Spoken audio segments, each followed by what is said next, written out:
Explainer. Today, we're diving into the thermodynamic drive and electron transfers that absolutely compel chemical elements to, well, swap places. We call it chemical displacement. It's literally one of the most fundamental and visually striking interactions in chemistry. It's like a microscopic dance, acting as the engine driving countless reactions right at the atomic level. Okay, let's dive into this. Picture this. You take a perfectly clean, shiny metallic iron nail and drop it into a beaker filled with a bright blue liquid. You step away, wait a bit, and suddenly, bam! That blue liquid has turned a murky light green, and your pristine iron nail is completely covered in a rough reddish-brown layer. So why does a shiny iron nail turn brown in a blue liquid? What exactly is happening down at the atomic level to force this crazy exchange of ions? Let's start by looking at Section 1, the iron nail experiment. Let's set the stage here to really ground these abstract chemical equations in physical reality. We've got a standard setup. A test tube secured to a stand filled with a vivid blue aqueous solution of copper sulfate. And suspended by a thread right into that blue liquid are freshly sanded iron nails. Now, at minute 0, everything is pristine. The solution is beautifully blue, and the iron is distinctly silver and metallic. But fast forward just 20 minutes, and the transformation is undeniable. The vibrant blue copper-2 ions have been reduced, which fades the whole solution to a light green color. And the iron nail? Well, it is definitely not shiny anymore. It's heavily coated in this brownish substance. This stunning color change is the direct visual evidence that an underlying microscopic battle has just played out right before our eyes. Which brings us to Section 2, the chemical dance swap. Let's look at the formal definition here. A displacement reaction is a reaction in which one element displaces, or, removes, another element from its compound. Think of it like a partner swap on a dance floor. It's driven by fundamental differences in reactivity.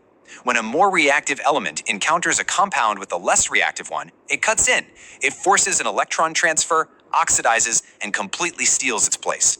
And this brilliantly illustrates the exact mechanism we saw in our test tube. Here is the exact chemical equation. We have Fe, which are solid iron nail, plus CuSO4, that blue aqueous copper sulfate solution. So what happens? The iron is oxidized. It readily gives up its electrons to the copper ions and essentially steals the sulfate for itself to form FeSO4, iron sulfate. That's our newly formed light green liquid. The copper ions, meanwhile, are reduced to solid copper, and they end up totally stranded, accumulating as that brown solid coating right on the nail. Moving right along to Section 3, the rule of reactivity. Now you might be wondering, why on earth was iron able to win this battle against copper? Why didn't copper kick iron out? Well, it all comes down to the underlying rule book governing this chemical dance, specifically standard electropotentials. And iron's behavior isn't an isolated incident. Look at this. If we put solid zinc into copper sulfate, zinc kicks out the copper to form zinc sulfate.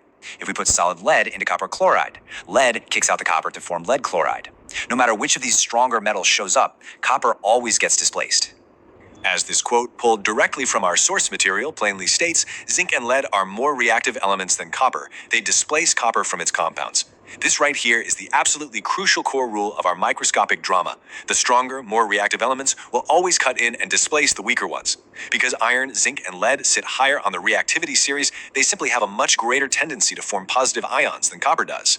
Let's move to Section 4, double displacement reactions, and see how this builds. So here's the definition for this upgraded interaction. A double displacement reaction is a reaction in which there is an exchange of ions between the reactants. Basically, we're leveling up from a single swap to a grand two-way partner exchange. Two entirely different compounds come together and mutually trade their elemental partners, driven by a thermodynamic push to form a more stable product, like a gas, water, or a precipitate. So the crucial point is how this works mathematically. Check out this specific chemical equation. We have Na2SO4, aqueous sodium sulfate, reacting with BaCl2, aqueous barium chloride. Driven by electrostatic interactions, the cations and anions gracefully swap places. The barium pairs up with the sulfate to make barium sulfate, and the sodium pairs up with the chloride to make sodium chloride. The whole shebang results in two entirely new compounds. And that leads us perfectly into Section 5, forming a precipitate.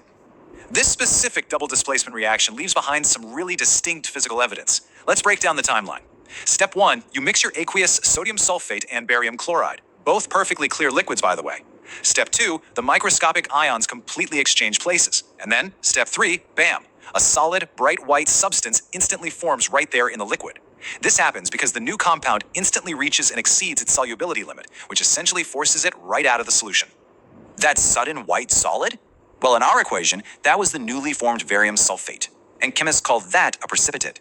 By definition, a precipitate is an insoluble substance formed during a chemical reaction, making this a precipitation reaction. It's used every day in the real world for things like wastewater treatment or extracting minerals from seawater.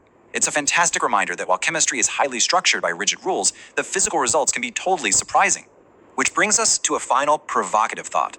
As elements endlessly swap places in these microscopic battles, how do these hidden chemical dances shape the physical world we interact with every day? I mean, from the galvanization of steel infrastructure to the lithium-ion batteries powering the device you're using right now, these displacement reactions are absolutely foundational to the technology all around us.